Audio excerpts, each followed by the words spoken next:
senang sekali ya kita bisa kembali beribadah pada hari ini. Positif Fani juga ya. Iya betul loh, senang sekali. Iya, Tuhan sudah memelihara kita dari minggu lalu sampai minggu ini kita boleh kembali datang beribadah pada Tuhan.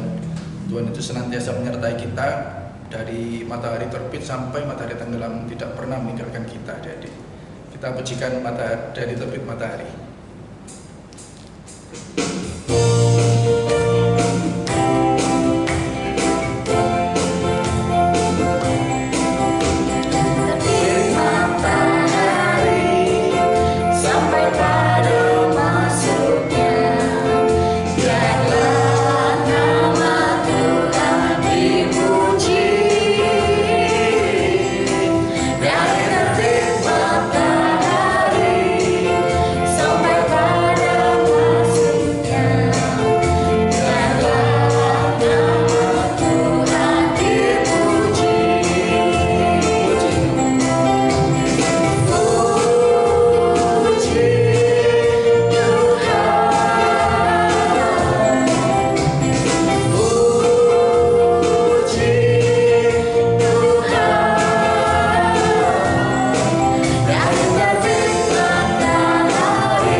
Kita mau masuk dalam doa, kita mau serahkan ibadah kita kepada Tuhan. Mari kita sama-sama mengambil sikap doa. Tuhan Yesus, terima kasih Tuhan, kami kembali boleh diberi kesempatan untuk beribadah kepada Engkau Tuhan.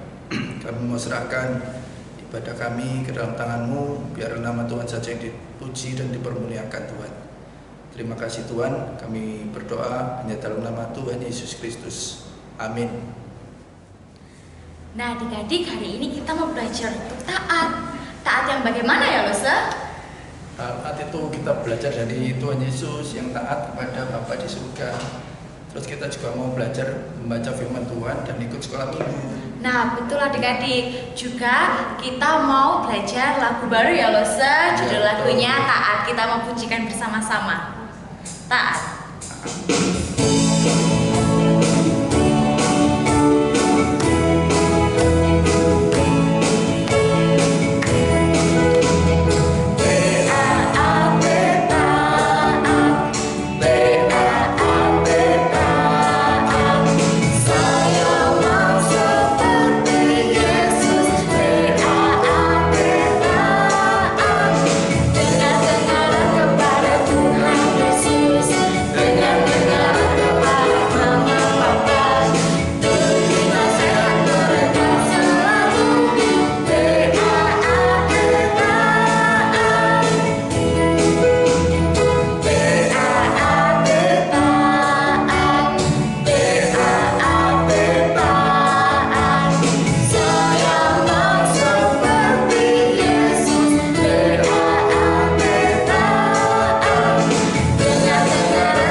Adik-adik dipersilakan bangkit berdiri. Kita ambil sikap tegap, kita mau mengakui iman kita. Pengakuan iman rasuli. Aku percaya kepada Allah, Bapa yang Maha Kuasa, Khalik langit dan bumi, dan kepada Yesus Kristus, Anaknya yang tunggal Tuhan kita, yang dikandung dari Roh Kudus, lahir dari anak darah Maria, yang menderita sengsara di bawah pemerintahan Pontius Pilatus, disalibkan, mati dan dikuburkan, turun ke dalam kerajaan maut. Pada hari yang ketiga, bangkit pula dari antara orang mati, naik ke surga, duduk di sebelah kanan Allah, Bapa yang Maha Kuasa, dan dari sana Ia akan datang untuk menghakimi orang yang hidup dan yang mati. Aku percaya kepada Roh Kudus, gereja yang kudus dan am, persekutuan orang kudus, pengampunan dosa, kebangkitan tubuh, dan hidup yang kekal. Amin. Adik-adik dipersilakan untuk duduk kembali. Ya, tiba saatnya bagi kita untuk memberikan persembahan. Adik-adik bisa minta bantuan orang tua untuk mentransfer di rekening gereja, atau adik-adik bisa simpan terlebih dahulu uang persembahannya di rumah. Nanti jika tiba saatnya kita ibadah tatap muka, uang persembahannya bisa diberikan kepada gereja. Mari kita pujikan betapa baiknya Engkau Tuhan.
Tuhan, ini persembahan kami yang terbaik dari kami Tuhan. Kiranya persembahan ini dapat bermanfaat di bumi ini ya Pak. Dan kiranya Tuhan Yesus, kami ucap syukur Tuhan, Kau telah memberkati kami satu minggu ini, Kau cukupkan kami ya Bapa. Ini doa kami ya Bapa, kami serahkan di tangan-Mu. Jadilah kehendak-Mu, hanya dalam nama Tuhan Yesus Kristus kami sudah berdoa dan bersyukur. Amin. Nah, adik-adik, kita sudah memuji Tuhan dan memberikan persembahan. Tiba saatnya bagi kita untuk mendengarkan firman Tuhan. Untuk mempersiapkan hati kita pujikan firman-Mu Tuhan, pelita bagi kakiku.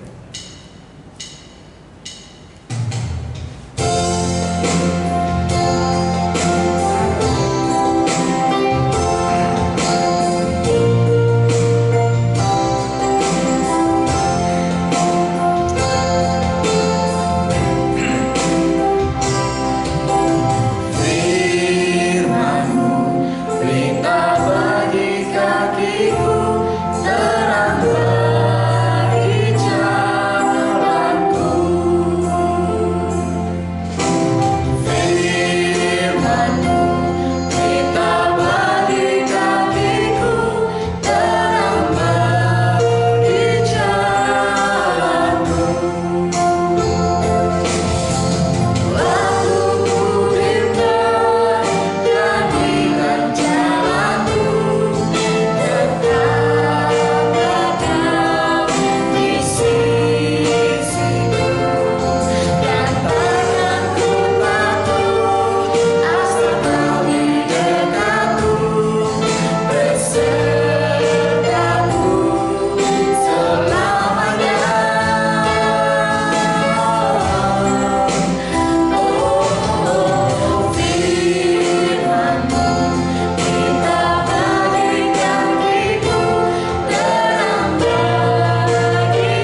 Selamat pagi adik-adik. Sudah siap untuk mendengarkan firman Tuhan? Jangan lupa Alkitab dan buku catatannya ya. Kalau sudah siap, ditaruh dulu di sebelahnya. Kita mau berdoa dulu. Tuhan Yesus, selamat pagi Tuhan. Kami akan mendengarkan firman-Mu. Kiranya Tuhan sertai, Tuhan pimpin kami supaya kami bisa duduk dan mengerti isi firman-Mu dengan baik. Hanya di dalam nama Tuhan Yesus kami sudah berdoa. Amin. Lihat, ada gambar apa ini ya? Siapa yang pernah mengalami adik-adik? Coba sih dicek dulu lututnya. Ada nggak bekas lukanya adik-adik? Ya, kalau Loso Friska pernah juga mengalami yang seperti ini adik-adik. Hingga saat ini pun masih ada bekas lukanya ya. Ada gambar lagi nih. Siapa yang pernah mengalami ini? Ketika kakinya sakit, tidak bisa berjalan, butuh bantuan. Apa itu? Ya, tongkat. Tapi tiba-tiba tongkatnya jatuh ya. Jadi kita ikutan terjatuh. Siapa yang pernah mengalami ini? Ada gambar lagi yang ketiga. Lihat, banyak sekali ya. Apa itu? Luka-luka dalam tubuhnya adik, sehingga harus pakai apa? Hansaplast ya, supaya aman dari kuman, supaya nggak ada bakteri ya, sehingga harus kasih hansaplast. Itu banyak sekali. Siapa yang mau seperti itu? Dari gambar pertama, lututnya terluka. Gambar kedua, lututnya terluka hingga pakai bantuan tongkat. Gambar yang ketiga, banyak luka-luka dalam tubuhnya. Siapa yang mau memilih? Wah, tentu dari kita nggak ada yang mau ya. Pastor Friska pun juga nggak mau ya. Mau yang sehat-sehat aja ya tentunya ya. Di dalam Alkitab adik-adik ada seorang bapak ini. Bapak ini dulunya dia sehat. Dulunya dia juga orang yang sangat banyak kekayaannya adik-adik. Terus ditambah lagi dia adalah seorang yang takut akan Allah adik-adik. Tapi tiba-tiba dia kena sakit adik-adik. Kenapa ya kira-kira ya? Mari kita buka Alkitab kita. Kita buka Alkitab kita di Ayub 1 ayat 1 sampai 3. Sudah ketemu? Mari kita bacakan bersama-sama ya. Kita bacakan perikopnya terlebih dahulu. Kesalehan Ayub dicoba. Ada seorang laki-laki di tanah Uz bernama Ayub. Orang itu saleh dan jujur. Ia takut akan Allah dan menjauhi kejahatan. Ia mendapat 7 anak laki-laki dan 3 anak perempuan. Ia memiliki 7.000 ekor kambing domba, 3.000 ekor unta, 500 pasang lembu, 500 keledai betina dan budak-budak dalam jumlah yang sangat besar. Sehingga orang itu adalah orang yang terkaya dari semua orang di sebelah timur. Nah, di dalam Alkitab dicatat bahwa dia memiliki apa aja tadi?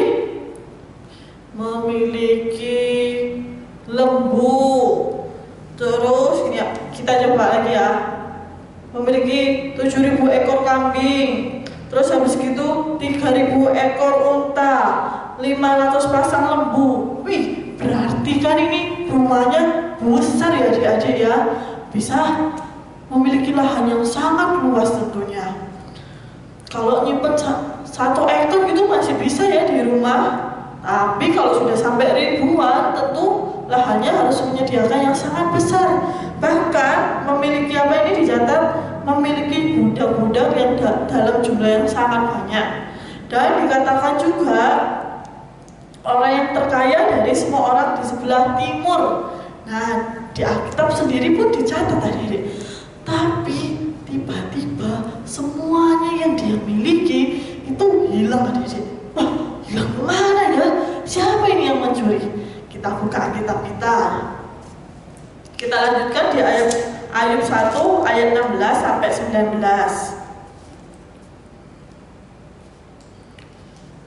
Sudah ketemu? Mari kita bacakan ayat 16 sampai 19. Sementara orang itu berbicara, datanglah orang lain dan berkata, api telah menyambar dari langit dan membakar serta memakan habis kambing domba dan penjaga-penjaga. Hanya aku sendiri yang luput sehingga dapat memberitahukan hal ini kepada Tuhan. Sementara orang itu berbicara, datanglah orang lain dan berkata, orang-orang Kasdim membentuk 3 pasukan, lalu menyerbu unta-unta dan merampas serta memukul penjaganya dengan mata pedang. Hanya aku sendiri yang luput sehingga dapat memberitahukan hal itu kepada Tuhan. Sementara orang itu berbicara, datanglah orang lain dan berkata, anak-anak Tuhan yang lelaki dan perempuan sedang makan-makan dan minum anggur di rumah saudara mereka yang sulung. Maka tiba-tiba angin ribut bertiup dari seberang padang gurun.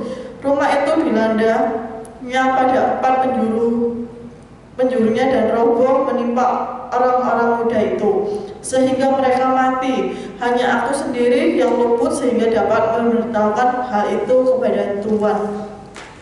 Nah, adik-adik, dicatat bahwa semua yang dimiliki tadi siapa? Dirampas.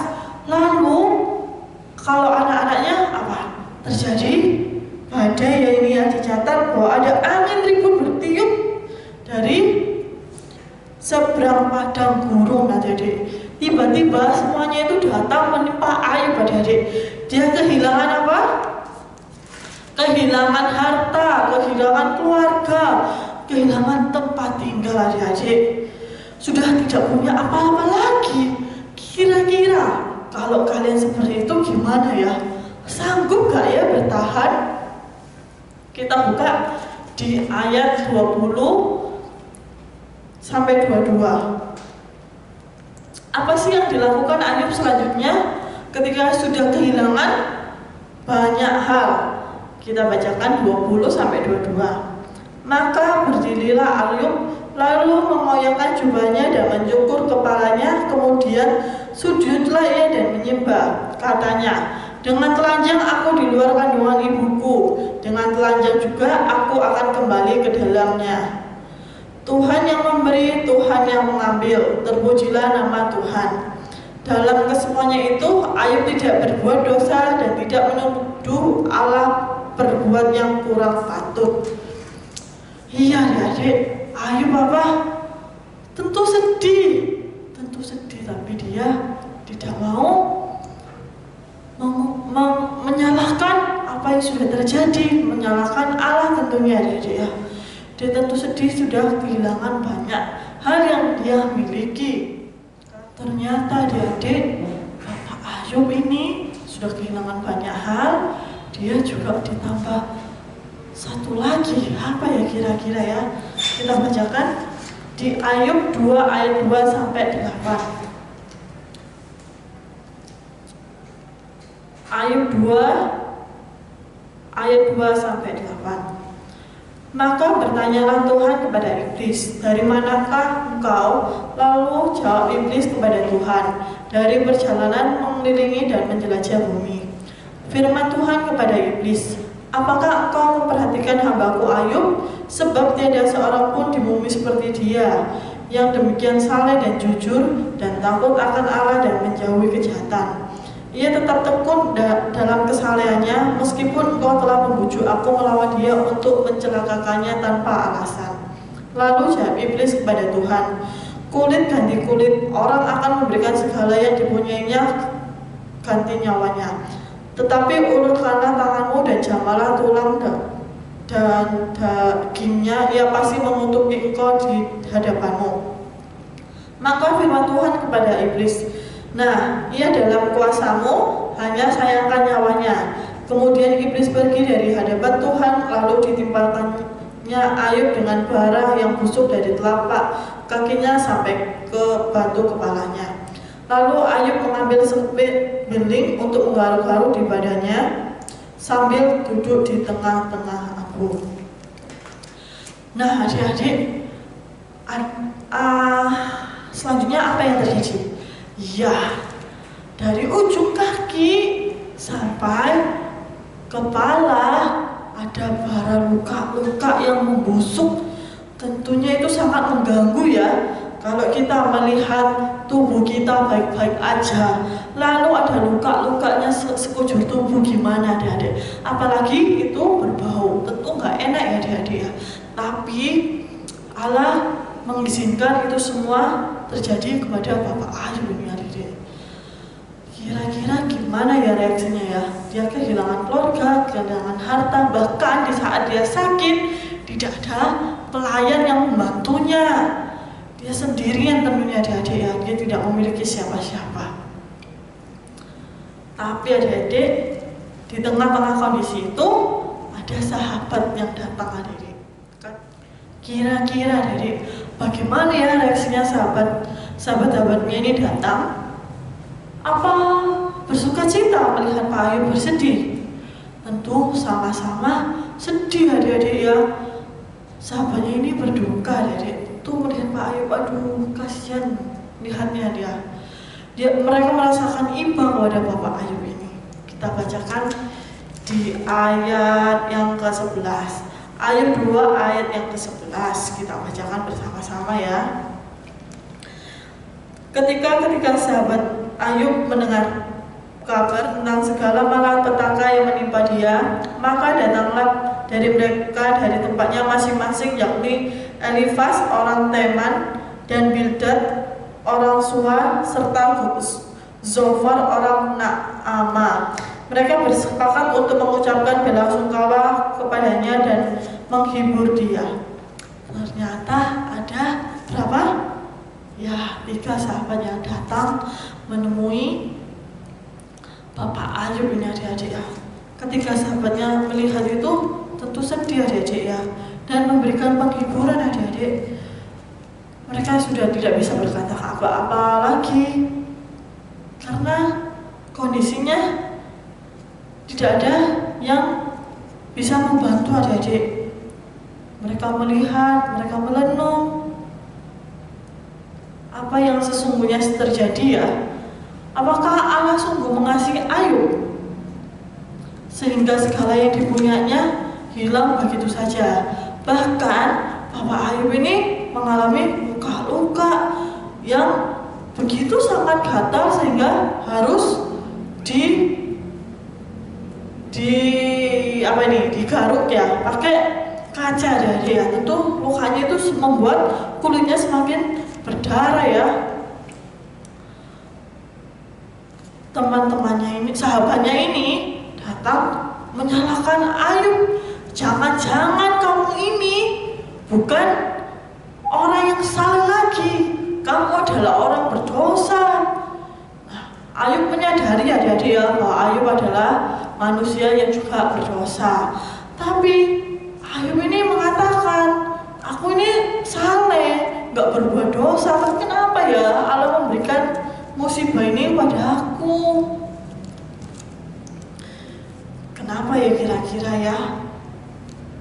Ya, Pak Ayub sedih tentunya adik-adik. Kita buka di Ayub pasal 3 ayat yang pertama, ayat yang ke-1. Sudah ketemu? Kita bacakan keluh kesah Ayub. Sesudah itu Ayub membuka mulutnya dan mengutuki hari kelahirannya. Wah, Bapak Ayub ini menyesali adik-adik bahwa dia terlahir dan kehilangan semuanya adik-adik. Bahkan dia menyesali bagaimana harusnya ia tidak lahir sehingga tidak merasakan kesakitan, kesedihan yang sudah dialami adik-adik. Dia sampai lupa bahwa ada Allah yang selalu menjaganya meskipun dalam kondisi Bapak Ayub yang tidak menyenangkan lagi tentunya adik-adik ya. Ketika Ayub ini menyesali tentang kelahirannya adik-adik dengan mengutuk dirinya sendiri, tapi ada satu lagi sahabat yang mengingatkan, Allah itu gak akan meninggalkan Ayub dalam keadaan sedih maupun menderita seperti ini. Apa sih pesannya ini adik-adik? Bisakah sahabat yang satu ini menyadarkan bahwa Allah adalah baik adanya? Kita bacakan di Ayub 32 ayat 1 sampai ke 3. Ayub pasal 32 ayat 1 sampai ke 3. Elihu merasa juga berhak untuk mengemukakan pendapat. Maka ketiga orang itu menghentikan sanggahan mereka terhadap Ayub karena ia menganggap dirinya benar. Lalu marahlah Elihu bin Barakel, orang Bus dari kaum Ram, yang marah terhadap Ayub karena ia menganggap dirinya lebih benar daripada Allah. Dan ia juga marah terhadap ketiga sahabat itu karena mereka mempersalahkan Ayub meskipun tidak dapat memberikan sanggahan. Tadi yang datang berapa? Ya, 3 orang. Lalu ada satu lagi namanya Elihu. Dari ketiga sahabatnya tadi adik-adik, awalnya ini mengatakan bahwa Ayub ini tentu saja dapat penderitaan karena atas dosanya ya adik-adik ya. Sehingga dia menyesali bahwa dia harus terlahir. Tapi adik-adik, ada satu sahabat namanya ini Elihu adik-adik. Elihu ini mengingatkan bahwa kamu itu nggak akan tahu bagaimana cara Allah bekerja. Jadi jangan membuat dirimu semakin menderita. Harus berdoa, harus memiliki iman dan rasa percaya kepada Allah. Jangan seperti orang yang tidak mengenal Allah. Itu yang disampaikan oleh Elihu ini adik-adik. Nah, setelah mendengar itu, tentu Bapak Ayub apa? Oh iya, dia tersadar adik-adik. Bahkan Bapak Ayub pada saat itu langsung apa? Meminta ampun dan berdoa kepada Allah. Dia menyesali perbuatannya adik-adik. Menyesali bahwa Allah dikira Ayub ini Allah tidak mendengar adik-adik ya. Allah tidak mengetahui penderitaan yang Ayub alami. Dia salah ya adik-adik ya. Tentu Allah tahu, tentu Allah mengerti dan memahami kondisi Ayub pada saat dia mengalami penderitaan, kehilangan harta, kehilangan rumah, kehilangan keluarga, bahkan dia diberikan sakit ya adik-adik ya. Tentu Allah mengetahui, Allah juga mendengar ya adik-adik ya. Ayub berdoa kepada Tuhan, meminta ampun atas segala hal yang membuat Allah sedih tentunya.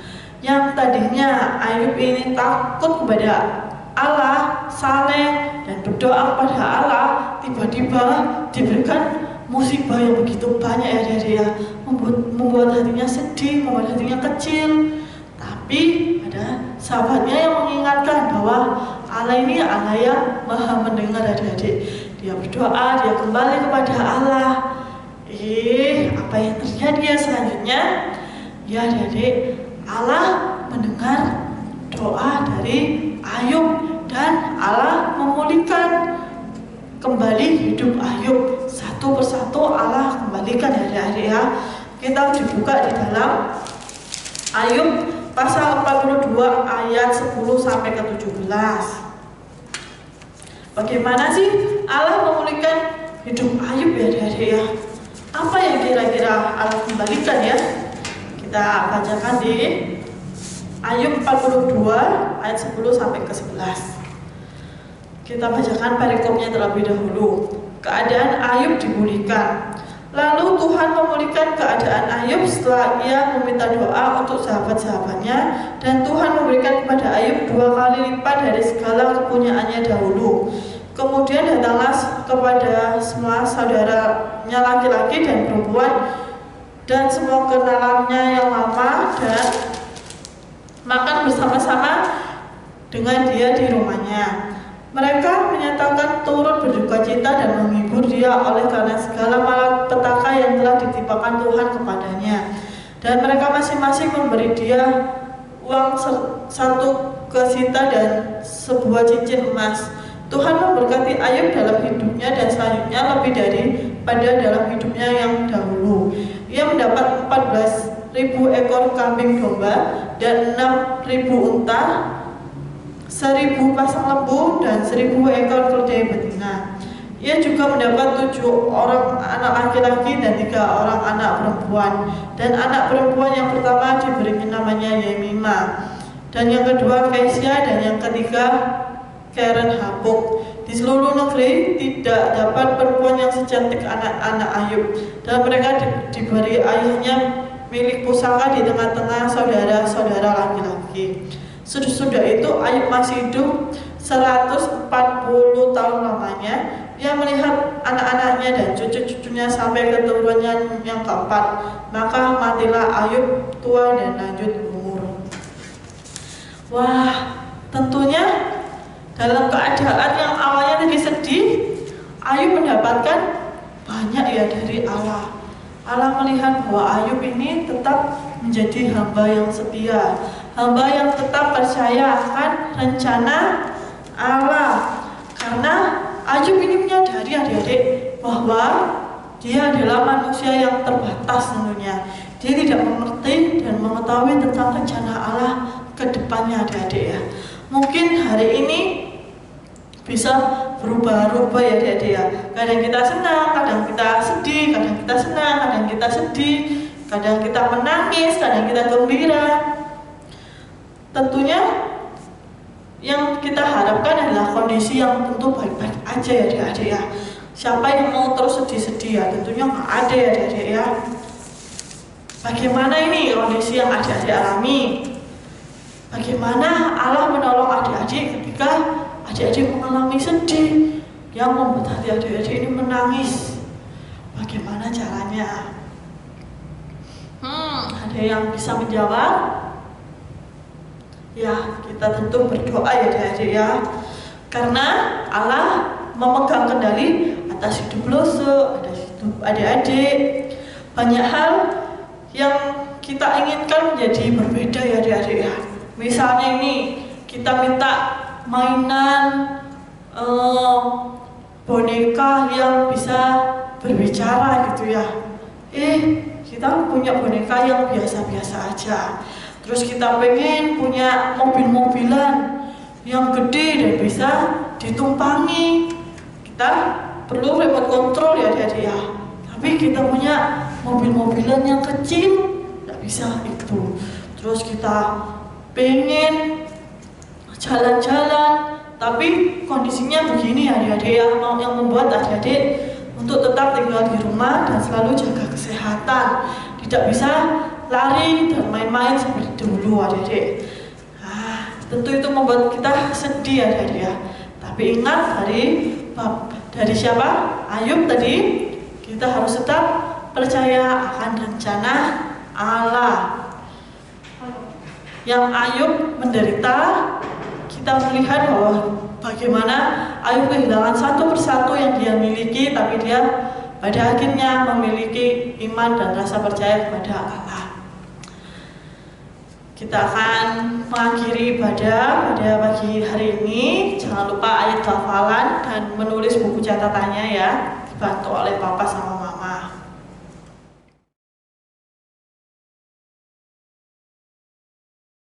Kalau sudah, mari kita berdoa kepada Tuhan. Tuhan Yesus, terima kasih Tuhan, hari ini kami belajar bahwa setiap rencana yang boleh kita alami adalah atas rencana yang Tuhan berikan. Kami Tuhan manusia terbatas yang tidak mengetahui apa yang terjadi esok. Tapi Tuhan ajar kami untuk menyerahkan diri kami kepada Tuhan. Terlebih Tuhan, hari-hari kami yang begitu membosankan jika kami harus di rumah aja dan kita tidak bisa main bersama-sama. Tapi Tuhan ajar kami untuk tetap setia dan tetap berdoa agar pandemi ini segera selesai. Ajar kami untuk bisa mengontrol diri, untuk tetap di rumah saja Tuhan, meskipun sangat membosankan. Terima kasih Tuhan atas kasih-Mu, hanya di dalam nama Tuhan Yesus kami sudah berdoa. Amin. Selamat hari Minggu, Tuhan Yesus memberkati. Dadah. Adik-adik, kita akan mengakhiri ibadah hari ini. Sebelum mengakhiri ibadah hari ini, lo ajak adik-adik untuk memujikan lagu Terima Kasih Tuhan.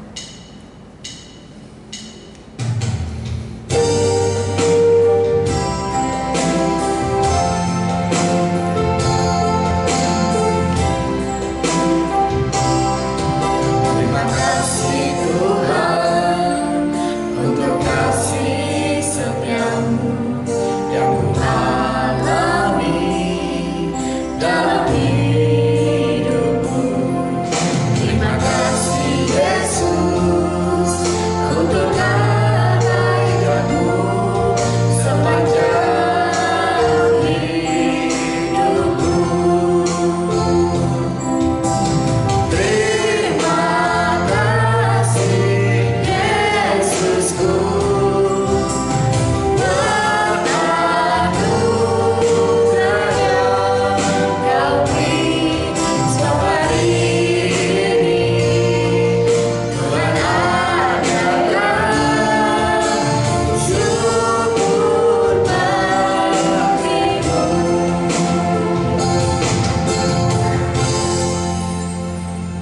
Adik-adik, mari kita berdoa seperti yang Tuhan Yesus ajarkan kepada murid-muridnya.